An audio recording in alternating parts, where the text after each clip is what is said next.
सो किहड़ी property बेनामी है सुमेध सैनी की तो किहड़ी नहीं, वो चीज़ हुण इन्वेस्टिगेशन च बाहर आनी सी, उस चीज़ करके इन्वेस्टिगेशन हो रही सी। इस विच सुमेध सैनी की जो एंटीसिपेटरी बेल रिजैक्ट हुई थले FIR नंबर 13 तो सुमेध सैनी को हाईकोर्ट ने डायरैक्शन दी कि तू एंटीसिपेटरी बेल दे विच असीं तैनूं इंटरिम प्रोटैक्शन दिंदे हां, तू इन्वेस्टिगेशन ज्वाइन कर। कोर्ट का ऑर्डर का मतलब बड़ा सिंपल है कि पर्टिकुलर पॉइंट ते तू टाइम दे विच ऑफिस वर्किंग आवर्स दे विच तू पेश होएगा और इन्वेस्टिगेशन ज्वाइन करेगा। ये रात 8 बजे गया, उस वेले तक दूजे केस दे विच ऑटोमैटिकली इहदी अरेस्ट बनदी सी। पुराने केस ਉਹਦੇ ਚ ਇਹਨੇ इन्वेस्टिगेशन ज्वाइन नहीं ਕੀਤੀ ਸੀ, ਸਮਨ ਇਹਨੂੰ ਦੇ ਚੁੱਕੇ ਸੀ, ਸੋ ਉਹਦੇ ਵਿੱਚ ਉਹਨਾਂ ਨੇ ਇਹਦੀ ਅਰੈਸਟ ਪਾਈ ਹੈ। ਸੁਮੇਧ ਸੈਣੀ ਨੇ ਪੈਰਾ ਨੰਬਰ 7 ਦੇ ਵਿੱਚ ਕਿਹਾ ਹੈ ਕਿ ਨਿਮਰਤਦੀਪ ਦੇ ਨਾਲ ਔਰ ਉਹਦੇ ਫਾਦਰ ਦੇ ਨਾਲ ਮੇਰਾ ਕੋਈ ਪੁਰਾਣਾ no acquaintance with this person and he had not met them ever except at the time of executing the rent agreement। ਇਹ ਬਹੁਤ ਰੈਲੇਵੈਂਟ ਚੀਜ਼ ਹੈ ਬਿਕੋਜ਼ ਇਹ ਕੋਰਾ ਝੂਠ ਹੈ। ਸੁਮੇਧ ਸੈਣੀ ਤੇ ਨਿਮਰਤ ਦਾ 2008-9 ਤੋਂ ਤਾਂ ਲਿੰਕ ਔਨ ਰਿਕਾਰਡ। ਉਹ ਵੀ ਇਹੀ ਸੋਚਦਾ ਸੀ ਮੈਨੂੰ ਕੋਈ ਹੱਥ ਨਹੀਂ ਪਾ ਸਕਦਾ। ਅੱਜ ਸੁਮੇਧ ਸੈਣੀ ਦਾ ਉਹ ਹਾਲ ਹੋ ਗਿਆ, ਇਹਦੇ ਚਮਚਿਆਂ ਦਾ ਵੀ ਆਹੀ ਹਾਲ ਹੋਣਾ ਜਿਹੜੇ ਵਰਦੀ ਪਾ ਕੇ ਇਹਦੇ ਰਾਹ ਤੇ ਤੁਰੇ ਹੋਏ ਆ। ਇਹਨੂੰ ਤਾਂ ਸਗੋਂ ਮੈਂ ਕਹਿਣਾ ਕਿ ਸੁਮੇਧ ਸੈਣੀ ਦਹਿਸ਼ਤ ਦਾ ਨਹੀਂ, ਸ਼ਰਮ ਦਾ ਦੂਜਾ ਨਾਮ ਹੋਣਾ ਚਾਹੀਦਾ ਸੀ। ਕਿ ਐਗਜ਼ਾਮਪਲ ਸੈੱਟ ਹੋਣੀ ਚਾਹੀਦੀ ਹੈ ਸੁਮੇਧ ਸਿੰਘ ਸੈਣੀ ਵਰਗੇ ਨੂੰ ਸਜ਼ਾ ਦੇ ਕੇ ਕਿ ਇੰਡੀਆ ਦੇ ਵਿੱਚ ਕਾਨੂੰਨ ਦੀ ਵਾਇਲੇਸ਼ਨ ਕਰਨ ਵਾਲਿਆਂ ਨੂੰ ਸਜ਼ਾ ਮਿਲੂਗੀ, ਉਹ ਜਿੰਨਾ ਮਰਜ਼ੀ ਪਾਵਰਫੁਲ ਬੰਦਾ ਨਾ ਰਹੇ ਕਿਉਂ ਨਾ ਰਿਹਾ ਹੋਵੇ। ਪੰਜਾਬ ਪੁਲਿਸ ਦੇ ਸਾਬਕਾ DGP ਸੁਮੇਧ ਸਿੰਘ ਸੈਣੀ ਜਿਹੜੇ ਕਿ ਕਦੀ ਵਿਜੀਲੈਂਸ ਦੇ ਵੀ ਚੀਫ ਰਹੇ ਨੇ और उसी विजिलेंस ने सुमेध सिंह सैनी नूं हुण अरेस्ट कर लिया, गिरफ्तार कर लिया। ऐसी उस सुमेध सिंह सैनी की गल कर रहे हैं जिन्हां दे खिलाफ कई परचे दर्ज है, लगभग अद्धा दर्जन परचे दर्ज है और पंजाब विजिलेंस पिछले कई महीनों तो उन्हां नूं अरेस्ट करना चाहती सी, जिस दे लई कई वारी छापे मारे गए पर आए वारी सुमेध सिंह सैनी कोर्ट तो रिलीफ ले आंदे सी, जिस करके वो बच रहे सीगे। पर कल राती सुमेध सिंह सैनी नूं 8 बजे तो बाद अरेस्ट कर लिता गया। 8 बजे मतलब तुसीं ये जिहड़े पॉइंट है नोट करने वाले है भी राती 8 बजे सुमेध सैनी नूं उस समय गिरफ्तार किया गया जदों सुमेध सैनी अपने वकीलों नाल विजिलेंस दे मोहाली ऑफिस च गए और जिहड़े मामले च गिरफ्तार किया गया वो FIR नंबर 11 है, मेरे हाथ च है और ये 17 सितंबर की मैं पिछले साल की FIR है जिस च सुमेध सैनी नूं अरेस्ट किया गया। साडे नाल प्रदीप विर्क जी है जिहड़े कि एडवोकेट ने और सुमेध सिंह सैनी वाला मामला लगातार ये मीडिया च भी उठाते रहे ने, कोर्ट च भी ये उठाते रहे ने। उन्हां नाल गलबात करते हैं भी ये कहानी की है भी 2020 की FIR है, सितंबर की FIR है। इस FIR च सुमेध सैनी का किते नाम नहीं है, किते जिक्र नहीं है। फिर ये अरेस्ट किद्दां हुई, क्यों ये अजिहा काम विजिलेंस नूं करना पिया? क्योंकि लगातार विजिलेंस उन्होंने गिरफ्तार करने लई कई बारी रेड की, आपां कई बारी ये चीज़ कवर की है पर सुमेध सैनी आए बारी बच के निकल जाते सी। विर्क साहब मैं उत्थों जानना चाहना है भी ये सितंबर की FIR है, इस किते भी सैनी साहब का नाम है नहीं, फिर उन्होंने किद्दां अरेस्ट किया गया मतलब विजिलेंस ने? और राती 8 बजे ये की इंसीडेंट हो गया भी उन्होंने 8 बजे विजिलेंस ऑफिस जाना पिया, उत्थे उन्होंने नाल दी नाल उन्हां दी अरेस्ट पा लीती गई। मैं 2 हिस्सों इस क्वेश्चन का आंसर देवांगा। पहला तो आंदा है FIR नंबर 11 जिहड़ी तुसीं लै रहे हो। बिल्कुल जो FIR हुंदी है जी जरूरी नहीं हुंदा कि सारे अक्यूज़ का नाम लिखा जाए। जनरली FIR दे विच इनफैक्ट बड़े लिमिटेड लोगों का नाम हुंदा बिकॉज ऑफ फर्स्ट इन्फॉर्मेशन हुंदी है, उहदे विच बहुत सारे लोग नहीं कवर किए गए। इन्वेस्टिगेशन दे विच ना ऐड हो जाते हैं, कई बार FIR दे विच लिखे लोगों का नाम कढ़ दिंदे है और नवे अक्यूज़ स्टार्ट हो जाते। सो ये चीज़ां हुंदियां रहिंदियां। ਜਿਹੜੀ FIR ਦੀ ਤੁਸੀਂ ਗੱਲ ਕਰ ਰਹੇ ਹੋ ਉਹਦਾ ਮੈਂ ਕੋਰਟ ਦਾ ਆਰਡਰ ਆ ਦੇਖੋ FIR ਨੰਬਰ 11 ਦਿਸ ਰਿਹਾ ਤੁਹਾਨੂੰ? ਹਾਂਜੀ ਬਿਲਕੁਲ ਠੀਕ ਹੈ, 17/9/2020 ਦੀ। ਹੁਣ ਇਹਦੇ ਵਿੱਚ ਆ ਅਕਿਊਜ਼ਡ ਆ ਰਿਸਪੋਂਡੈਂਟ ਨੰਬਰ 7 ਇਹ ਐਂਟੀਸਿਪੇਟਰੀ ਬੇਲਸ ਲਾਈਆਂ ਸੀ ਕੋਰਟ ਦੇ ਵਿੱਚ, ਇਹ ਉਹਦਾ ਜਜਮੈਂਟ ਹੈ। ਠੀਕ ਹੈ ਜੀ। ਇਹ ਨਿਮਰਤਦੀਪ ਦੇ ਫਾਦਰ ਨੇ। ਠੀਕ ਹੈ ਜੀ। ਔਰ ਆ ਨਿਮਰਤਦੀਪ ਆਪ ਹੈ। ਬਿਲਕੁਲ ਠੀਕ ਹੈ ਜੀ। ਇਹ ਨਿਮਰਤਦੀਪ 5 ਤੇ 7 ਦੇ ਇਰਦ ਗਿਰਦ ਸਾਰਾ ਕੇਸ ਘੁੰਮਦਾ ਹੈ, ਜਿਹਦੇ ਵਿੱਚ ਇਸ FIR ਦੇ ਵਿੱਚ ਤੁਸੀਂ ਦੇਖੋਗੇ ਜਦੋਂ ਤਫਤੀਸ਼ ਹੋਈ ਲੈਂਡ ਡੀਲ ਨੂੰ ਲੈ ਕੇ ਤੇ ਨਿਮਰਤ ਜੋ ਕਿ ਇੱਕ ਪਬਲਿਕ ਸਰਵੈਂਟ ਹੈ ਇਹਦੀਆਂ ਕੀਤੀਆਂ ਪ੍ਰਾਪਰਟੀਜ਼ ਦੀ ਤਫਤੀਸ਼ ਸ਼ੁਰੂ ਹੋ ਗਈ ਕਰਪਸ਼ਨ ਦੀ। ਉਹਦੇ ਵਿੱਚ ਆਇਆ ਕਿ ਇੱਕ ਆ ਪਾਰਟਿਕੂਲਰ ਘਰ ਹੈ, ਇਹ ਤਾਂ ਸੁਮੇਧ ਸਿੰਘ ਸੈਣੀ ਦਾ ਰੈਜ਼ੀਡੈਂਸ ਹੈ, ਸਿੰਘ ਸੈਣੀ ਦਾ ਬਿਲਕੁਲ, ਜਿੱਥੇ ਸੁਮੇਧ ਸਿੰਘ ਸੈਣੀ ਰਹਿ ਰਿਹਾ ਹੈ। ਹੁਣ ਉਸ ਘਰ ਦੇ ਵਿੱਚ ਇਹ ਗੱਲ ਆ ਗਈ ਕਿ ਕਿਸ ਤਰ੍ਹਾਂ ਇਹ ਘਰ ਪ੍ਰੋਸੀਡਸ ਆਫ ਕ੍ਰਾਈਮ ਨਹੀਂ ਹੈ ਔਰ ਕਿਉਂ ਸੁਮੇਧ ਸਿੰਘ ਸੈਣੀ ਦੇ ਖਿਲਾਫ ਜਾਂ ਇਹ ਘਰ ਦੀ ਅਟੈਚਮੈਂਟ ਨਾ ਕੀਤੀ ਜਾਵੇ। ਉਹ ਚੀਜ਼ ਦੇ ਚੱਲਦਿਆਂ ਇਹ ਇਨਵੈਸਟੀਗੇਸ਼ਨ ਜਦੋਂ ਹੋਈ ਤੇ ਪ੍ਰੋਸੀਜਰ ਆਫ ਕ੍ਰਾਈਮ ਨੂੰ ਅਟੈਚ ਕਰਨ ਦੀ ਗੱਲ ਪਿਕਚਰ 'ਚ ਆਈ। ਉਹਦੇ ਵਿੱਚ ਸੁਮੇਧ ਸੈਣੀ ਜਿਵੇਂ ਉੱਥੇ ਰਹਿ ਰਿਹਾ ਸੀ, ਸੋ ਥਰਡ ਪਾਰਟੀ ਰਾਈਟਸ ਕ੍ਰੀਏਟ ਹੋ ਜਾਂਦੇ ਹੈ, ਸੋ ਬਿਨਾਂ ਉਹਨੂੰ ਸੁਣੇ ਘਰ ਅਟੈਚ ਨਹੀਂ ਹੋ ਸਕਦਾ ਸੀ। ਇਸ ਕੇਸ ਦੀ ਅਜੇ ਤਫਤੀਸ਼ ਚੱਲ ਰਹੀ ਸੀ। ਤੁਸੀਂ ਵੇਖੋਗੇ ਆਹ ਕੋਰਟ ਨੇ ਸਾਰੀ ਡਿਟੇਲਸ ਡਿਸਕਸ ਕੀਤੀਆਂ ਕਿ ਕਿਸ ਤਰ੍ਹਾਂ ਰਿਸਪੋਂਡੈਂਟ ਨੰਬਰ 5 ਤੇ 7 ਨਿਮਰਤ ਤੇ ਉਹਦੇ ਫਾਦਰ, ਬਿਲਕੁਲ ਇਹਨਾਂ ਦੇ ਅਕਾਊਂਟ ਦੇ ਵਿੱਚ ਪੇਮੈਂਟਸ ਗਈਆਂ, ਕਿਹੜੇ ਅਕਾਊਂਟਸ ਤੋਂ ਗਈਆਂ, ਕਿਹੜੀ ਡੇਟਸ ਨੂੰ ਗਈਆਂ, ਔਰ ਇਸ ਘਰ ਦੀ ਪਰਚੇਜ਼ ਲਈ ਗਈਆਂ ਜਿੱਥੇ ਸੁਮੇਧ ਸੈਣੀ ਰਹਿ ਰਿਹਾ ਹੈ। ਬਿਲਕੁਲ। ਉਸ ਤੋਂ ਬਾਅਦ ਆ ਸਾਰੀ ਤਫਤੀਸ਼ ਇਸ ਘਰ ਦੀ ਹੋਈ ਹੈ, ਜਿਸ ਕਰਕੇ ਇਸ ਘਰ ਦੀ ਅਟੈਚਮੈਂਟ, ਪ੍ਰੋਵੀਜ਼ਨਲ ਅਟੈਚਮੈਂਟ ਦੇ ਆਰਡਰਸ ਕੀਤੇ ਗਏ ਹੈ। ਉਹ ਆਰਡਰਸ ਵੀ ਅੱਗੇ ਆਉਂਦੇ ਆ। ਆ ਸਾਰੀ ਡਿਟੇਲ ਉਸੇ ਘਰ ਤੇ ਇਨ ਫੇਵਰ ਆਫ ਸ਼੍ਰੀ ਸੁਮੇਧ ਸਿੰਘ ਸੈਣੀ ਜਿਹੜਾ ਰੈਂਟ ਐਗਰੀਮੈਂਟ ਬਣਿਆ, ਜਿਹਦੇ ਉੱਤੇ ਸੁਮੇਧ ਸੈਣੀ ਦਾ ਕਹਿਣਾ ਕਿ ਉਹ 2.5 ਲੱਖ ਪਰ ਮੰਥ ਦੇ ਰਿਹਾ। ਫਿਰ ਕੋਰਟ ਨੇ ਆਰਡਰ ਕੀਤਾ ਕਿ 2.5 ਲੱਖ ਪਰ ਮੰਥ ਦਾ ਡਿਸਟ੍ਰਿਕਟ ਟ੍ਰੈਜਰੀ 'ਚ ਜਮ੍ਹਾਂ ਕਰਾਏ ਜਾਣ ਜਦੋਂ ਤੱਕ ਇਹ ਡਿਸਾਈਡ ਨਹੀਂ ਹੁੰਦਾ, ਔਰ ਪ੍ਰੋਵੀਜ਼ਨਲ ਅਟੈਚਮੈਂਟ ਦੇ ਆਰਡਰਸ ਪਾਸ ਕਰਤੇ। ਹੁਣ ਇੰਟਰਸਟਿੰਗ ਗੱਲ ਕੀ ਹੋਈ ਇਸ ਕੇਸ ਦੀ, ਜਦੋਂ ਤਫਤੀਸ਼ ਤੇ ਆ ਪ੍ਰੋਵੀਜ਼ਨਲ ਅਟੈਚਮੈਂਟ ਦੇ ਆਰਡਰਸ ਹੈ। ਹੁਣ ਜਦੋਂ ਪ੍ਰੋਵੀਜ਼ਨਲ ਅਟੈਚਮੈਂਟ ਦੇ ਆਰਡਰਸ ਕਰਤੇ ਔਰ ਉਹ ਤਫਤੀਸ਼ ਵਿਜੀਲੈਂਸ ਬਿਊਰੋ ਵੱਲੋਂ ਚੱਲ ਰਹੀ ਸੀ, ਉਸ ਤਫਤੀਸ਼ ਦੇ ਦੌਰਾਨ ਸੁਮੇਧ ਸੈਣੀ ਦੀ, ਕਿਉਂਕਿ ਸੁਮੇਧ ਸੈਣੀ ਆਪ ਇੱਕ ਪਬਲਿਕ ਸਰਵੈਂਟ ਹੈ ਰਿਹਾ ਹੈ, ਮਤਲਬ ਤੋਂ ਪਬਲਿਕ ਸਰਵੈਂਟ ਰਹੇ ਹੋਣ ਕਰਕੇ ਉਹਦੇ ਖਿਲਾਫ ਇੱਕ ਅੱਡ ਡਿਸਪ੍ਰੋਪੋਰਸ਼ਨੇਟ ਐਸੈਟਸ, ਆਮਦਨ ਤੋਂ ਵੱਧ ਜਾਇਦਾਦ ਬਣਾਉਣ ਦਾ ਪਰਚਾ ਕਰਨਾ ਹੀ ਪੈਣਾ ਸੀ ਇਹਨਾਂ ਨੂੰ, ਇਹ ਚਾਹੁੰਦੇ ਜਾਂ ਨਾ ਚਾਹੁੰਦੇ, ਬਿਕੋਜ਼ ਉਹ ਪਬਲਿਕ ਸਰਵੈਂਟ ਰਿਹਾ ਹੈ, ਉਹਦੇ ਉੱਤੇ ਅੱਡ ਆਫੈਂਸ ਬਣਦਾ ਹੈ।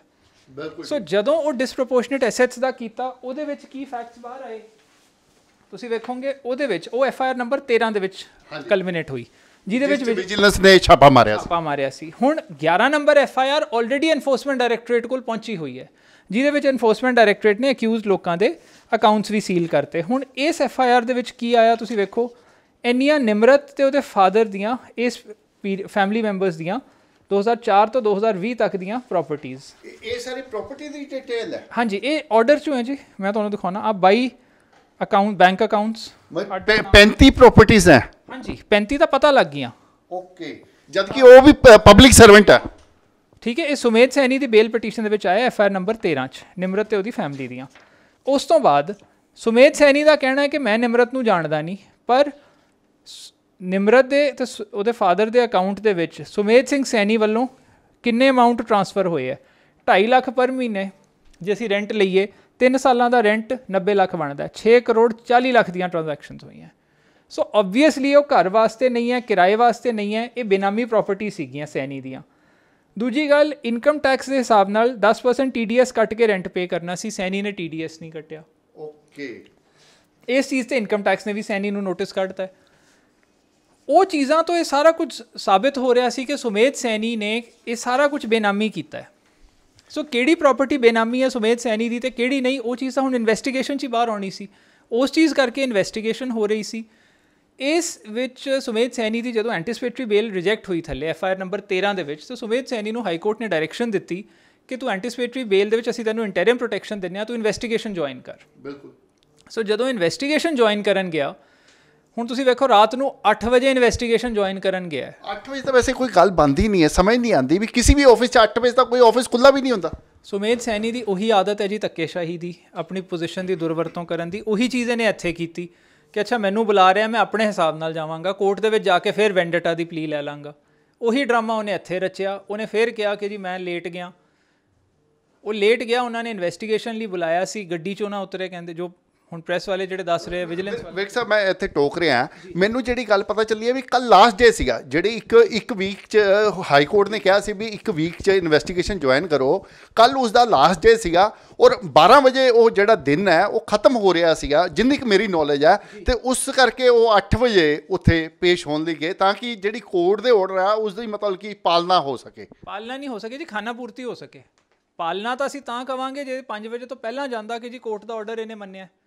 ਇਹ ਤਾਂ ਕੋਰਟ ਦੇ ਆਰਡਰ ਦਾ ਟਾਈਮ ਬੀਤ ਚੁੱਕਿਆ ਸੀ। ਕੋਰਟ ਨੇ ਇਹ ਨਹੀਂ ਕਿਹਾ ਕਿ ਤੂੰ ਰਾਤ ਨੂੰ 12 ਵਜੇ ਜਾ ਕੇ ਪੇਸ਼ ਹੋ ਜਾ। ਬਿਲਕੁਲ, ਇਹ ਵੀ ਗੱਲ ਠੀਕ। ਕੋਰਟ ਦਾ ਆਰਡਰ ਦਾ ਮਤਲਬ ਬੜਾ ਸਿੰਪਲ ਹੈ ਕਿ ਪਰਟੀਕੂਲਰ ਪੁਆਇੰਟ ਤੇ ਤੂੰ ਟਾਈਮ ਦੇ ਵਿੱਚ ਆਫਿਸ ਵਰਕਿੰਗ ਆਵਰਸ ਦੇ ਵਿੱਚ ਤੂੰ ਪੇਸ਼ ਹੋਏਗਾ ਔਰ ਇਨਵੈਸਟੀਗੇਸ਼ਨ ਜੁਆਇਨ ਕਰੇਗਾ। ਇਹ ਰਾਤ ਨੂੰ 8 ਵਜੇ ਗਿਆ।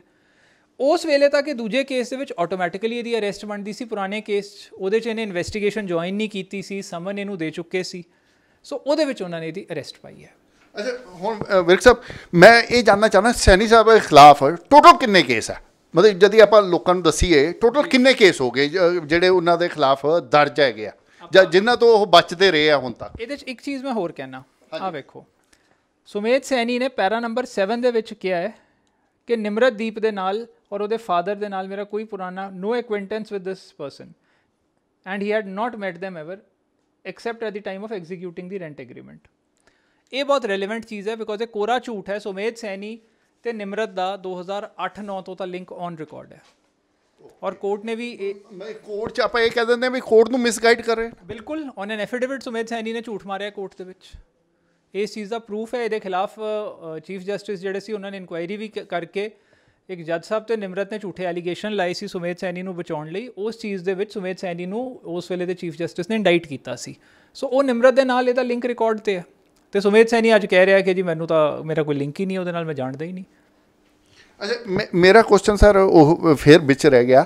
ਮੈਂ ਇਹ ਜਾਣਨਾ ਚਾਹੁੰਦਾ ਟੋਟਲ ਕਿੰਨੀਆਂ FIR ਹੈ ਔਰ ਹੁਣ ਤੱਕ ਇਹ ਮੇਰੇ ਖਿਆਲ ਸੈਣੀ ਦੀ ਜਿਹੜੀ ਇਹ ਅਰੈਸਟ ਹੈ ਇਹ ਸਿਰਫ ਪਹਿਲੀ ਅਰੈਸਟ ਹੈ ਔਰ ਵਿਜੀਲੈਂਸ ਨੇ ਕਈ ਵਾਰੀ ਰੇਡ ਮਾਰੀ ਹੈ ਔਰ ਆਏ ਵਾਰੀ ਇਹ ਕੋਰਟ 'ਚੋਂ ਕਿਤੇ ਪਹਿਲੇ ਭੱਜ ਜਾਂਦੇ ਸੀ, ਫਰਾਰ ਹੋ ਜਾਂਦੇ ਸੀ, ਬਾਅਦ 'ਚੋਂ ਕਿਤੇ ਨਾ ਕਿਤੇ ਕੋਰਟ 'ਚੋਂ ਇਹ ਆਪਣੇ ਹੱਕ 'ਚ ਫੈਸਲਾ ਲੈ ਆਉਂਦੇ ਸੀ ਜਾਂ ਰਿਆਇਤ ਲੈ ਆਉਂਦੇ ਸੀ, ਜਿਸ ਕਰਕੇ ਇਹ ਬਚਦੇ ਰਹੇ ਨੇ।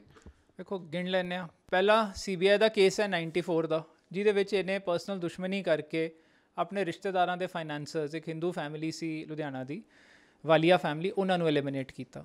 ਦੂਜੇ ਨੰਬਰ 'ਤੇ ਇਹਦੇ 'ਤੇ ਕੇਸ ਰਜਿਸਟਰ ਹੋਇਆ CBI ਨੇ ਹੀ ਕੀਤਾ ਭੁੱਲਰ ਐਂਡ ਮੁਲਤਾਨੀ ਕੇਸ, ਜਿਹੜਾ ਸਬਸੀਕੁਐਂਟਲੀ ਇੱਕ ਟੈਕਨੀਕਲ ਇਸ਼ੂ 'ਤੇ 2011 'ਚ ਕੁਆਸ਼ ਹੋਇਆ ਸੁਪਰੀਮ ਕੋਰਟ ਵੱਲੋਂ। ਇਹ ਕਹਿ ਕੇ ਕਿ ਦੁਬਾਰਾ ਕੰਪਲੇਂਟ ਦੇ ਕੇ FIR ਸ਼ੁਰੂ ਹੋ ਸਕਦੀ ਹੈ। ਮੁਲਤਾਨੀ ਕੇਸ ਸ਼ੁਰੂ ਹੋਣ ਤੋਂ ਪਹਿਲਾਂ ਕੋਟਕਪੂਰਾ ਗੋਲੀकांड ਦੇ ਜਿਹੜੇ ਬਰਗਾੜੀ ਤੇ ਬਹਿਬਲ ਕਲਾਂ ਦੇ ਕੇਸਿਸ ਸੀ ਉਹਨਾਂ ਦੇ ਵਿੱਚ ਸੁਮੇਧ ਸੈਣੀ ਦਾ ਨਾਂ ਆ ਗਿਆ।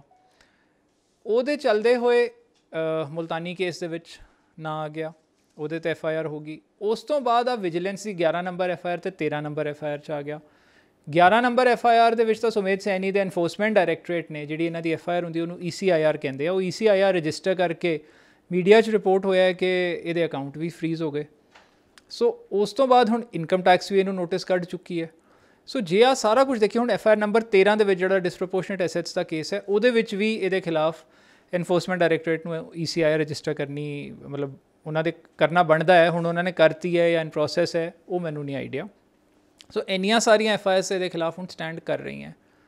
ਬਾਕੀ ਹੁਣ ਹੌਲੀ ਹੌਲੀ ਹੋਰ ਚੀਜ਼ਾਂ ਜਿਹੜੇ ਲੋਕ ਕੰਪਲੇਂਟਸ ਦੇਣਗੇ ਉਹ ਚੀਜ਼ਾਂ ਬਾਹਰ ਆਉਣਗੀਆਂ। ਔਰ ਅਜੇ ਭੁੱਲਰ ਐਂਡ ਮੁਲਤਾਨੀ ਕੇਸਿਸ ਵਿੱਚੋਂ ਸਿਰਫ ਮੁਲਤਾਨੀ ਦਾ ਕੇਸ ਰਜਿਸਟਰ ਹੋਇਆ, ਭੁੱਲਰ ਦਾ ਕੇਸ ਤਾਂ ਅਜੇ ਵੀ ਉਹ ਕੰਪਲੇਂਟ ਨਹੀਂ ਆਈ, ਸੋ ਇਹਨਾਂ ਨੇ ਰਜਿਸਟਰ ਨਹੀਂ ਕੀਤਾ। ਮੈਂ ਇੱਕ ਚੀਜ਼ ਹੋਰ ਜਾਣਨਾ ਚਾਹੁੰਦਾ। ਦੇਖੋ ਇੱਕ ਆਮ ਆਦਮੀ ਦੇ ਖਿਲਾਫ FIR ਦਰਜ ਹੋ ਜਾਣਾ ਬਹੁਤ ਵੱਡੀ ਗੱਲ ਹੁੰਦੀ ਆ। ਆਮ ਆਦਮੀ ਦੀ ਜਿਹੜੀ ਜ਼ਿੰਦਗੀ ਆ ਉਹ ਪੂਰੀ ਇੱਕੋ ਹੀ FIR ਜਿਹੜੀ ਆ ਉਹ ਤਬਾਹ ਕਰ ਦਿੰਦੀ ਆ। ਅਤੇ ਇੰਨੀਆਂ FIR ਹੋ ਜਾਣਾ, ਉਸ ਤੋਂ ਬਾਅਦ ਬਚਣਾ ਕਿਤੇ ਨਾ ਕਿਤੇ ਕੋਈ ਪੋਲੀਟੀਕਲ ਸ਼ੈਲਟਰ ਸੀਗਾ। ਦੇਖੋ ਜੀ, ਸ਼ੈਲਟਰ ਤਾਂ ਇਹਨੂੰ ਯੂਨਾਈਟਿਡ ਨੇਸ਼ਨਸ ਨੇ ਵੀ ਕਿਹਾ ਕਿ ਇੰਡੀਆ ਇੱਕ ਇਹੋ ਜਿਹਾ ਕੰਟਰੀ ਹੈ ਜਿੱਥੇ ਸੁਮੇਧ ਸਿੰਘ ਸੈਣੀ ਵਰਗੇ DGP ਰੈਂਕ ਤੱਕ ਪਹੁੰਚਦੇ ਹੈ। ਇੱਕ ਯੂਨਾਈਟਿਡ ਨੇਸ਼ਨਸ ਦੀ ਰਿਪੋਰਟ ਹੈ ਸਪੈਸ਼ਲ ਰਿਪੋਰਟਰ ਦੀ 26 ਅਪ੍ਰੈਲ 2013 ਦੀ, ਜਿਹਦੇ ਵਿੱਚ ਸੁਮੇਧ ਸਿੰਘ ਸੈਣੀ ਬਾਰੇ ਉਹਨਾਂ ਨੇ ਸਪੈਸੀਫਿਕਲੀ ਮੈਂਸ਼ਨ ਕੀਤਾ ਹੈ। ਸੋ ਪੋਲੀਟੀਕਲ ਸ਼ਹਿ ਦੀ ਗੱਲ ਨਹੀਂ ਹੁੰਦੀ। ਇੱਕ ਕੇਸ ਇਹਦੇ 'ਤੇ ਪੈਂਡਿੰਗ ਸੀ, ਦੂਜੀਆਂ ਕੰਪਲੇਂਟਸ ਹੀ ਨਹੀਂ ਅੱਗੇ ਆਈਆਂ। ਜਦੋਂ ਸੁਪਰੀਮ ਕੋਰਟ ਤੋਂ ਕੁਆਸ਼ ਹੋ ਗਈ, ਉਸ ਤੋਂ 2 ਮਹੀਨੇ ਬਾਅਦ ਇਹ DGP ਬਣ ਗਿਆ ਪੰਜਾਬ ਦਾ। ਸੋ ਕਿਹੜੇ ਇਨਸਾਨ ਨੇ ਡਰਦੇ ਕੰਪਲੇਂਟ ਦੇਣੀ ਸੀ? ਫਿਰ ਕੋਟਕਪੂਰਾ ਗੋਲੀकांड ਹੋਇਆ, ਇਹਨੂੰ ਟਰਾਂਸਫਰ ਆਊਟ ਕਰਤਾ ਜਿਹੜੀ ਗਵਰਨਮੈਂਟ ਨੇ ਲਾਇਆ ਸੀ। ਉਸ ਤੋਂ ਬਾਅਦ ਇਹਦੀ ਤਫਤੀਸ਼ ਆਪਣਾ ਇੱਕ ਦਹਿਸ਼ਤ ਦਾ ਮਾਹੌਲ ਕ੍ਰੀਏਟ ਕਰਕੇ ਤਫਤੀਸ਼ ਰੁਕਵਾਉਂਦਾ ਰਿਹਾ ਹੈ। ਸੋ ਜੇ ਅਸੀਂ ਪ੍ਰੈਕਟੀਕਲੀ ਦੇਖੀਏ, ਹੁਣ ਉਹ ਚੀਜ਼ਾਂ ਬਾਹਰ ਆਉਣ ਲੱਗੀਆਂ। ਹੁਣ ਬਹੁਤ ਲੋਕੀ ਤੁਸੀਂ ਵੇਖੋਗੇ ਕਹਿੰਦੇ ਸੀ ਕਿ ਜੀ ਮੁਲਤਾਨੀ ਗਲਤ ਰਾਹ ਪਿਆ ਹੋਇਆ ਬੰਦਾ ਸੀ। ਹੁਣ ਸੱਚਾਈ ਕੀ ਬਾਹਰ ਆ ਰਹੀ ਹੈ ਕਿ ਮੁਲਤਾਨੀ ਵਿਚਾਰਾ ਇਨੋਸੈਂਟ ਆਦਮੀ ਸੀ, ਇੱਕ ਜਿਹੜਾ ਸਿਟਕੋ ਦਾ ਇੰਜੀਨੀਅਰ ਸੀ, ਔਰ ਉਹਦੇ ਖਿਲਾਫ ਪ੍ਰੋਸੀਡ ਕਿਹਨੇ ਕੀਤਾ? ਸੁਮੇਧ ਸੈਣੀ ਨੇ ਐਵੀਡੈਂਸ ਫੈਬਰੀਕੇਟ ਕਰਕੇ ਝੂਠਾ ਪਰਚਾ ਦਿੱਤਾ। ਸੋ ਸੱਚਾਈ ਕੀ ਬਾਹਰ ਆਈ ਹੈ ਉਹਦੇ 'ਚ? ਇੱਕ ਜਿੱਦਾਂ ਤੁਸੀਂ ਕਿਹਾ ਵੀ ਦਹਿਸ਼ਤ ਦਾ ਮਾਹੌਲ ਕ੍ਰੀਏਟ ਕਰਦੇ, ਇੱਕ ਇਹਨਾਂ ਦੇ ਬਾਰੇ ਇੱਕ ਇਹ ਵੀ ਮਸ਼ਹੂਰ ਹੈ ਕਿ ਸੁਮੇਧ ਸੈਣੀ ਜਿਹੜਾ ਦਹਿਸ਼ਤ ਦਾ ਨਾਮ ਹੈ। ਸੁਮੇਧ ਸੈਣੀ ਸਿਰਫ ਝੂਠੇ ਪਰਚਿਆਂ ਦਾ ਔਰ ਵਰਦੀ ਦੀ ਦੁਰਵਰਤੋਂ ਕਰਨ ਦਾ ਦੂਜਾ ਨਾਂ ਹੈ। ਹੁਣ ਕਰਪਸ਼ਨ ਦਾ ਵੀ ਦੂਜਾ ਨਾਂ ਬਣ ਰਿਹਾ। ਠੀਕ ਹੈ, ਜੇ ਮੇਰੇ ਤੋਂ ਤੁਸੀਂ ਓਪੀਨੀਅਨ ਲਓ ਤਾਂ ਵਰਦੀ ਨੂੰ ਸ਼ਰਮਸਾਰ ਕਰਨ ਵਾਲਾ, ਵਰਦੀ ਦੇ ਵਿੱਚ ਗਲਤ ਐਗਜ਼ਾਮਪਲ ਸੈੱਟ ਕਰਨ ਵਾਲਾ, ਪਬਲਿਕ ਨੂੰ ਮਤਲਬ ਜਿਹੜਾ ਵਰਦੀ ਦਾ ਫਰਜ਼ ਹੈ ਉਹਦੇ ਉਲਟ ਕੰਮ ਕਰਨ ਵਾਲਾ, ਨਿਹੱਥਿਆਂ 'ਤੇ ਵਾਰ ਕਰਨ ਵਾਲਾ ਇੱਕ ਡਰਪੋਕ ਇਨਸਾਨ ਹੈ। ਇਹ ਉਹਦੀ ਨਿਸ਼ਾਨੀ ਹੈ, ਉਹਦਾ ਨਾਂ ਹੈ, ਔਰ ਉਸੇ ਨੂੰ ਇਹ ਰਿਪਰੈਜ਼ੈਂਟ ਕਰਦਾ। ਬਹੁਤ ਸਾਰੇ ਪੁਲਿਸ ਵਾਲੇ ਇਹਨੂੰ ਆਪਣਾ ਗੁਰੂ ਮੰਨਦੇ ਹੈ। ਉਹਨਾਂ 'ਚੋਂ ਕਈ ਹੁਣ ਸੀਨੀਅਰ IG ADGP ਰੈਂਕ ਤੱਕ ਪਹੁੰਚੇ ਹੋਏ ਹੈ। ਮੇਰੇ ਖਿਆਲ ਨਾਲ ਇਹ ਉਹਨਾਂ ਆਫਿਸਰਸ ਲਈ ਵਾਰਨਿੰਗ ਹੋਣੀ ਚਾਹੀਦੀ ਹੈ ਕਿ ਕ੍ਰਾਈਮ ਨੈਵਰ ਪੇਜ਼। ਇਹ ਨਾ ਸਮਝੋ ਕਿ ਤੁਸੀਂ ਸੀਨੀਅਰ ਰੈਂਕਸ 'ਤੇ ਪਹੁੰਚ ਗਏ ਹੋ ਅਤੇ ਤੁਸੀਂ ਬਚ ਜਾਓਗੇ। ਜਿੰਨਾ ਮਰਜ਼ੀ ਜ਼ੋਰ ਲਾ ਲਓ, ਰੱਬ ਦੀ ਲਾਠੀ 'ਚ ਆਵਾਜ਼ ਨਹੀਂ ਹੁੰਦੀ। ਜਿੱਦਣ ਸੈਣੀ ਕੁਰਸੀ 'ਤੇ ਬੈਠਾ ਸੀ, ਉਹ ਵੀ ਇਹੀ ਸੋਚਦਾ ਸੀ ਮੈਨੂੰ ਕੋਈ ਹੱਥ ਨਹੀਂ ਪਾ ਸਕਦਾ। ਅੱਜ ਸੁਮੇਧ ਸੈਣੀ ਦਾ ਉਹ ਹਾਲ ਹੋ ਗਿਆ ਇਹਦੇ ਚਮਚਿਆਂ ਦਾ ਵੀ ਆਹੀ ਹਾਲ ਹੋਣਾ ਜਿਹੜੇ ਵਰਦੀ ਪਾ ਕੇ ਇਹਦੇ ਰਾਹ ਤੇ ਤੁਰੇ ਹੋਏ ਹੈ। ਇਹਨੂੰ ਤਾਂ ਸਗੋਂ ਮੈਂ ਕਹਿਣਾ ਕਿ ਸੁਮੇਧ ਸੈਣੀ ਦਹਿਸ਼ਤ ਦਾ ਨਹੀਂ, ਸ਼ਰਮ ਦਾ ਦੂਜਾ ਨਾ ਹੋਣਾ ਚਾਹੀਦਾ ਸੀ। ਇੱਕ ਐਗਜ਼ਾਮਪਲ ਸੈੱਟ ਹੋਣੀ ਚਾਹੀਦੀ ਹੈ ਸੁਮੇਧ ਸਿੰਘ ਸੈਣੀ ਵਰਗੇ ਨੂੰ ਸਜ਼ਾ ਦੇ ਕੇ ਕਿ ਇੰਡੀਆ ਦੇ ਵਿੱਚ ਕਾਨੂੰਨ ਦੀ ਵਾਇਲੇਸ਼ਨ ਕਰਨ ਵਾਲਿਆਂ ਨੂੰ ਸਜ਼ਾ ਮਿਲੂਗੀ, ਉਹ ਜਿੰਨਾ ਮਰਜ਼ੀ ਪਾਵਰਫੁਲ ਬੰਦਾ ਨਾ ਰਹੇ ਕਿਉਂ ਨਾ ਰਿਹਾ ਹੋਵੇ। ਇੱਕ ਟੈਕਨੀਕਲ ਮੈਂ ਗੱਲ ਸਮਝਣਾ ਚਾਹੁੰਦਾ, ਤੁਸੀਂ ਐਡਵੋਕੇਟ ਨੂੰ 11 ਨੰਬਰ 'ਚ ਸੁਮੇਧ ਸੈਣੀ ਦੀ ਅਰੈਸਟ ਹੋ ਗਈ ਹੈ, ਅੱਜ ਇਹਨੂੰ ਕੋਰਟ 'ਚ ਪੇਸ਼ ਕਰਨ ਗਏ ਆ ਅਤੇ ਮੇਰੇ ਖਿਆਲ 'ਚ ਇਸ 'ਚ ਰਿਮਾਂਡ ਜੋ ਵਿਜੀਲੈਂਸ ਹੈ ਉਹ ਲਾਜ਼ਮੀ ਡਿਮਾਂਡ ਕਰੇਗੀ ਔਰ ਹੋ ਸਕਦਾ ਹੈ ਰਿਮਾਂਡ ਮਿਲ ਵੀ ਜਾਏ, ਇਹ ਕਿਉਂਕਿ ਕੋਰਟ ਨੇ ਡਿਸਾਈਡ ਕਰਨਾ। ਅਤੇ ਮੈਂ ਟੈਕਨੀਕਲ ਇਹ ਜਾਣਨਾ ਚਾਹੁੰਦਾ ਜਿਹੜੀਆਂ ਹੋਰ FIR ਹੈ ਜਿਸ 'ਚ ਵਿਜੀਲੈਂਸ ਲਗਾਤਾਰ ਛਾਪੇ ਮਾਰ ਰਹੀ ਸੀਗੀ ਔਰ ਸੁਮੇਧ ਸੈਣੀ ਹਾਈ ਕੋਰਟ ਤੋਂ ਜਾਂ ਸੁਪਰੀਮ ਕੋਰਟ ਤੋਂ ਰਿਆਇਤ ਲਿਆ ਹੈ, ਕਿ ਉਸ 'ਚ ਵੀ ਅਰੈਸਟ ਪੈ ਸਕਦੀ ਹੈ? ਹੁਣ ਉਸ 'ਚ ਸੰਭਾਵਨਾ ਹੈਗੀ ਹੈ ਵਿਜੀਲੈਂਸ ਉਸ 'ਚ ਕੋਈ ਕਿਤੇ ਅਰੈਸਟ ਪਾ ਸਕਦੀ ਹੈ? ਵੇਖੋ ਬਿਲਕੁਲ ਪਾਈ ਜਾ ਸਕਦੀ ਹੈ। ਇਨਫੈਕਟ SIT ਜਿਹੜੀ ਕੋਟਕਪੂਰਾ ਗੋਲੀकांड ਵਾਲੀ ਬਣੀ ਹੈ ਉਹਦਾ ਪ੍ਰੈਸ ਦੇ ਵਿੱਚ ਅੱਜ ਇੱਕ ਸਟੇਟਮੈਂਟ ਆਈ ਹੈ ਕਿ ਅਸੀਂ ਵੀ ਸੈਣੀ ਨੂੰ ਕੁਐਸਚਨ ਕਰਨਾ, ਕੁਐਸਚਨ ਕਰਨ ਲਈ ਰਿਮਾਂਡ ਤਾਂ ਉਹਨਾਂ ਨੂੰ ਲੈਣਾ ਪੈਣਾ ਜੇ ਰਿਮਾਂਡ ਮਿਲ ਗਈ। ਸੋ ਇਸ ਕਰਕੇ ਹੁਣ ਤਾਂ ਜੇ ਲੋਕੀ ਕੰਪਲੇਂਟਸ ਵੀ ਦੇਣਗੇ ਹਫਤੇ ਦਾ ਐਡਵਾਂਸ ਨੋਟਿਸ ਦੇ ਕੇ ਇਹਨੂੰ ਕਰ ਸਕਦੇ ਹੈ ਪ੍ਰੋਸੀਡ। ਦੂਜੀ ਗੱਲ, ਜਦੋਂ ਇੱਕ ਵਾਰੀ ਅਰੈਸਟ ਹੋ ਗਿਆ ਦੂਜੇ ਕੇਸਿਸ ਦੀ ਰਿਮਾਂਡ ਲੈਣੀ ਬਣਦੀ ਹੈ। ਹੁਣ ਮੁਲਤਾਨੀ ਕੇਸ ਦੀ ਇਨਵੈਸਟੀਗੇਸ਼ਨ ਇਹਦੀ ਕਸਟੋਡੀਅਲ ਇੰਟਰੋਗੇਸ਼ਨ ਕਰਕੇ ਡਿਲੇ ਹੋ ਗਈ ਨਾ, ਉਹ ਹੁਣ ਟਰੈਕ 'ਤੇ ਆ ਜਾਊਗੀ। ਕੋਟਕਪੂਰਾ ਗੋਲੀकांड ਦੇ ਵਿੱਚ ਜੋ ਫੈਕਟਸ ਨਹੀਂ ਹੁਣ ਤੱਕ ਸਾਹਮਣੇ ਆਏ, ਉਹਦਾ ਮੇਨ ਕੇਸ ਦੇ ਵਿੱਚ ਕੀ ਸਾਹਮਣੇ ਆ ਰਿਹਾ ਕਿ ਸੁਮੇਧ ਸੈਣੀ ਨੇ ਉਹੀ 2 ਅਫਸਰ ਕਿਉਂ ਭੇਜੇ ਔਰ ਉਹੀ ਆਫਿਸਰਸ ਜਿਹੜੇ ਇਨੋਸੈਂਟ ਲੋਕਾਂ 'ਤੇ ਫਾਇਰਿੰਗ ਕਰਨ ਲਈ ਬਦਨਾਮ ਨੇ ਉਹਨਾਂ ਨੂੰ ਹੀ ਕਿਉਂ ਹੈਂਡ ਪਿਕ ਕੀਤਾ, ਜੂਰਿਸਡਿਕਸ਼ਨ 'ਚੋਂ ਬਾਹਰ ਕਿਉਂ ਭੇਜਿਆ, ਉਹ ਚੀਜ਼ਾਂ ਹੁਣ ਬਾਹਰ ਆ ਜਾਣਗੀਆਂ। ਆਪਾਂ ਇਹ ਕਹਿ ਸਕਦੇ ਹਾਂ ਵੀ ਸੁਮੇਧ ਸਿੰਘ ਸੈਣੀ ਜਲਦੀ ਹੁਣ ਬਾਹਰ ਆਉਣ ਵਾਲੇ ਨਹੀਂ ਆ, ਆਪਾਂ ਇਹ ਕਹਿ ਸਕਦੇ ਹਾਂ? ਆਉਣਾ ਤਾਂ ਨਹੀਂ ਚਾਹੀਦਾ, ਆਉਣਾ ਨਹੀਂ ਚਾਹੀਦਾ। ਹੁਣ ਅੱਗੇ ਕੀ ਸ਼ੇਪ ਲੈਂਦੀ ਹੈ ਕੇਸ, ਆਪਣਾ ਕਿੰਨਾ ਕੁ ਵਿਜੀਲੈਂਸ ਪ੍ਰੂਵ ਕਰ ਪਾਉਂਦੀ ਹੈ ਕੋਰਟ ਇੰਟੈਰਿਮ 'ਤੇ, ਬਿਕੋਜ਼ ਇੰਟੈਰਿਮ ਦੇ ਉੱਤੇ ਉਹਨਾਂ ਨੇ ਵਿਜੀਲੈਂਸ ਨੂੰ ਹੀ ਸੁਣਨਾ ਹੈ। ਜੇ ਵਿਜੀਲੈਂਸ ਦੇ ਉੱਤੇ ਕਿਤੇ ਜੱਜ ਸਾਹਿਬ ਨੂੰ ਲੱਗਦਾ ਹੈ ਕਿ ਇਹ ਚੀਜ਼ ਠੀਕ ਨਹੀਂ ਹੈ, ਰਿਮਾਂਡ ਅਰੈਸਟ ਨਹੀਂ ਹੋਣਾ ਚਾਹੀਦਾ ਸੀ, ਸੋ ਗੱਲ ਵੱਖਰੀ ਹੈ। ਅਦਰਵਾਈਜ਼ ਮੇਰੇ ਖਿਆਲ ਨਾਲ ਤਾਂ ਹੁਣ ਇੱਕ ਤੋਂ ਬਾਅਦ ਇੱਕ ਇਹਦੇ ਕੇਸਿਸ ਦੇ ਵਿੱਚ ਰਿਮਾਂਡ ਲੈਣੀ ਇਹਦੀ ਬਣਦੀ ਹੈ, ਜੋ ਸ਼ਾਇਦ ਇਹ ਲੈਣਗੇ ਵੀ। ਚਲੋ thank you sir. Thank you. ਇਹ ਸੀਗੇ ਪ੍ਰਦੀਪ ਵਿਰਕ ਜੀ ਜਿਹੜੇ ਕਿ ਐਡਵੋਕੇਟ ਨੇ ਔਰ ਲਗਾਤਾਰ ਸੁਮੇਧ ਸਿੰਘ ਸੈਣੀ ਦੇ ਮਾਮਲੇ ਨਾਲ ਜੁੜੇ ਹੋਏ ਨੇ ਔਰ ਸੁਮੇਧ ਸਿੰਘ ਸੈਣੀ ਦੇ ਖਿਲਾਫ ਵਿਜੀਲੈਂਸ ਪਿਛਲੇ ਕਾਫੀ ਚਿਰ ਤੋਂ ਲਗਾਤਾਰ ਕੋਸ਼ਿਸ਼ ਕਰ ਰਹੀ ਸੀਗੀ ਕਿ ਉਹਨਾਂ ਨੂੰ ਅਰੈਸਟ ਕਰ ਲਿੱਤਾ ਜਾਵੇ, ਪਰ ਆਏ ਵਾਰੀ ਵਿਜੀਲੈਂਸ ਤੋਂ ਉਹ ਬਚ ਰਹੇ ਸੀ, ਕਿਤੇ ਨਾ ਕਿਤੇ ਉਹ ਹਾਈ ਕੋਰਟ ਜਾਂ ਸੁਪਰੀਮ ਕੋਰਟ ਤੋਂ ਆਏ ਵਾਰੀ ਰਿਆਇਤ ਲਈ ਜਿਹੜੀ ਹੈ ਉਹਨਾਂ ਨੂੰ ਮਿਲ ਜਾਂਦੀ ਸੀ, ਜਿਸ ਕਰਕੇ ਉਹ ਵਿਜੀਲੈਂਸ ਤੋਂ ਬਚ ਰਹੇ ਸੀ। ਪਰ ਹੁਣ ਉਹ ਵਿਜੀਲੈਂਸ ਦੇ ਸਕੰਜੇ 'ਚ ਫਸ ਗਏ ਨੇ ਔਰ ਵਿਜੀਲੈਂਸ ਨੇ ਇੱਕ ਪੁਰਾਣੀ FIR ਨੰਬਰ 11 ਜਿਹੜੀ ਕਿ ਸਤੰਬਰ 2020 ਦੀ ਹੈ ਉਸ ਵਿੱਚ ਉਹਨਾਂ ਦੀ ਅਰੈਸਟ ਪਾ ਲਈ ਹੈ। ਔਰ ਪ੍ਰਦੀਪ ਵਿਰਕ ਜੀ ਦਾ ਕਹਿਣਾ ਹੈ ਕਿ ਇਸ ਮਾਮਲੇ 'ਚ ਵੀ ਜਿਹੜੀ ਕੋਰਟ ਹੈ ਅਤੇ ਕਿਉਂਕਿ ਵਿਜੀਲੈਂਸ ਇਸ ਮਾਮਲੇ 'ਚ ਇਹ ਤਾਂ ਕਲੀਅਰ ਹੈ ਵੀ ਵਿਜੀਲੈਂਸ ਇਸ ਮਾਮਲੇ 'ਚ ਸਮੇਤ ਕਿਉਂਕਿ ਅਰੈਸਟ ਪਾਈ ਹੈ ਤਾਂ ਰਿਮਾਂਡ ਜ਼ਰੂਰ ਡਿਮਾਂਡ ਕਰੇਗੀ ਔਰ ਜਦ ਮਤਲਬ ਡਿਮਾਂਡ ਕਰਦੀ ਹੈ ਤਾਂ ਪ੍ਰਦੀਪ ਵਿਰਕ ਜੀ ਦਾ ਮੰਨਣਾ ਹੈ ਕਿ ਕੋਰਟ ਸ਼ਾਇਦ ਵਿਜੀਲੈਂਸ ਨੂੰ ਸੁਮੇਧ ਸਿੰਘ ਸੈਣੀ ਨੂੰ ਮਤਲਬ ਕਿ ਜਿਹੜੀ ਪੁਲਿਸ ਕਸਟਡੀ 'ਚ ਭੇਜ ਸਕਦੀ ਆ। ਦੂਜਾ ਇਹਨਾਂ ਦਾ ਇਹ ਵੀ ਕਹਿਣਾ ਵੀ ਜਿਹੜੇ ਪੁਰਾਣੇ ਮਾਮਲੇ ਆ ਜਿਨ੍ਹਾਂ ਦੀ ਇਨਵੈਸਟੀਗੇਸ਼ਨ ਰੁਕੀ ਹੋਈ ਸੀ ਉਸ ਮਾਮਲਿਆਂ ਵਿੱਚ ਵੀ ਹੁਣ ਸੁਮੇਧ ਸੈਣੀ ਦੀ ਜਿਹੜੀ ਹੈ ਅਰੈਸਟ ਪਾਣੀ ਬਣਦੀ ਆ ਔਰ ਅਗਰ ਜਦ ਇਹਨਾਂ ਦੀਆਂ ਗੱਲਾਂ ਸਾਰੀਆਂ ਸੱਚੀਆਂ ਹੁੰਦੀਆਂ ਤਾਂ ਇਹ ਆਪਾਂ ਮੰਨ ਕੇ ਚੱਲੀਏ ਵੀ ਸੁਮੇਧ ਸੈਣੀ ਹੁਣ ਜਲਦੀ ਹੀ ਮਤਲਬ ਜੇਲ੍ਹ ਤੋਂ ਜਾਂ ਪੁਲਿਸ ਕਸਟਡੀ 'ਚੋਂ ਬਾਹਰ ਆਉਣ ਵਾਲੇ ਨਹੀਂ ਹੈ, ਉਹਨਾਂ ਦਾ ਹੁਣ ਕਾਫੀ ਪੀਰੀਅਡ ਜਿਹੜਾ ਹੈ ਸਲਾਖਾਂ ਦੇ ਪਿੱਛੇ ਕੱਟੇਗਾ। मैं दिनेश गोयल कैमरामैन उमा यादव ਦੇ ਨਾਲ दैनिक सवेरा टीवी ਲਈ ਚੰਡੀਗੜ੍ਹ ਤੋਂ। ਅਲੀਸ਼ਾ ਬੇਗਮ ਇੱਕ ਔਰਤ ਦਾ ਦੁੱਖ ਇੱਕ ਔਰਤ ਹੀ ਸਮਝ ਸਕਦੀ ਹੈ। ਰੂਹਾਨੀ ਅਤੇ ਕਾਲੀ ਸ਼ਕਤੀਆਂ ਦੀ ਮਾਲਕਨ, ਦੁਨੀਆ ਦਾ ਸਭ ਤੋਂ ਚਮਤਕਾਰੀ ਇਲਮ ਮੇਰੇ ਕੋਲ ਹੈ। ਮੇਰੇ ਕੀਤੇ ਨੂੰ ਕੋਈ ਕੱਟ ਨਹੀਂ ਸਕਦਾ। ਕਾਲਾ ਇਲਮ ਕਰਨਾ ਅਤੇ ਤੋੜਨਾ ਹਰ ਇੱਕ ਦੇ ਵੱਸ ਦੀ ਗੱਲ ਨਹੀਂ। ਪਰੇਸ਼ਾਨੀ ਜਿਵੇਂ ਲਵ ਮੈਰਿਜ, ਪਤੀ ਪਤਨੀ 'ਚ ਝਗੜਾ, ਸੌਤਨ ਦੁਸ਼ਮਣ ਤੋਂ ਛੁਟਕਾਰਾ, ਤਲਾਕ ਕੇਸ, ਬੁਰੇ ਸੁਪਨੇ, ਵਿਦੇਸ਼ ਯਾਤਰਾ, ਬੁਰੀ ਸੰਗਤ ਜਾਂ ਨਸ਼ਾ ਛੁਡਾਉਣਾ, ਬਿਮਾਰੀ 'ਚ ਦਵਾ ਨਾ ਲੱਗਣਾ। ਵਸ਼ੀਕਰਨ ਇੱਕ ਸੱਚਾਈ ਹੈ। ਵਸ਼ੀਕਰਨ ਕਰਵਾਓ, ਮਨ ਚਾਹਾ ਪਿਆਰ ਪਾਓ। ਕੀ ਤੁਹਾਡੀ ਕਿਸਮਤ 'ਚ ਲੋਟਰੀ ਦਾ ਯੋਗ ਹੈ ਜਾਂ ਨਹੀਂ? ਸੱਚਾਈ ਜਾਣੋ। ਲੋਟਰੀ ਨੰਬਰ ਪਾਓ, ਭਾਵੇਂ 649 ਹੋਵੇ ਜਾਂ ਲੋਟੋ ਮੈਕਸ। 11 ਘੰਟੇ 'ਚ ਕਰਵਾਓ ਹਰ ਪਰੇਸ਼ਾਨੀ ਦਾ ਹੱਲ ਘਰ ਬੈਠੇ। ਅਸ਼ਟਾਮ ਪੇਪਰ ਤੇ ਲਿਖ ਕੇ ਲਵੋ ਕੰਮ ਦੀ ਗਾਰੰਟੀ। ਜਾਂ ਕਹਿਣੇ ਤੋਂ ਬਾਹਰ ਹੈ तुरंत संपर्क करो, ਤੁਹਾਡੀ ਹਰ ਗੱਲ ਗੁਪਤ ਰੱਖੀ ਜਾਵੇਗੀ। ਅਲੀਸ਼ਾ ਬੇਗਮ। वर्ल्ड फेमस बाबा सलीम खान 21 बार गोल्ड मेडलिस्ट। सारियां थावां तो निराश अते मायूस होने वाले एक बार फोन जरूर करो, जिवें चाहोगे उवें होएगा। It's my promise, immediately result, open challenge. इल्मां दे माहिर A to Z समस्यावां दा फोन ते घर बैठे करवाओ हल। वशीकरण अते मुठ करनी, लव मैरिज, सौतन अते दुश्मन तो छुटकारा, पक्का काम पक्का हल, 101% दी गारंटी, अष्टाम पेपर समेत। सब तो पहला काम करन दा वादा, नौकरी, प्रमोशन, कारोबार च परेशानी, घर च झगड़ा, कोर्ट केस, तलाक, प्रॉपर्टी झगड़ा, पति पत्नी च अनबन, जादू टोना, मनमोहनी वशीकरण करवाओ जां तोड़वाओ, रुस्से नूं मनाउणा। हुणे कॉल करो बाबा सलीम खान 98 199 37 467।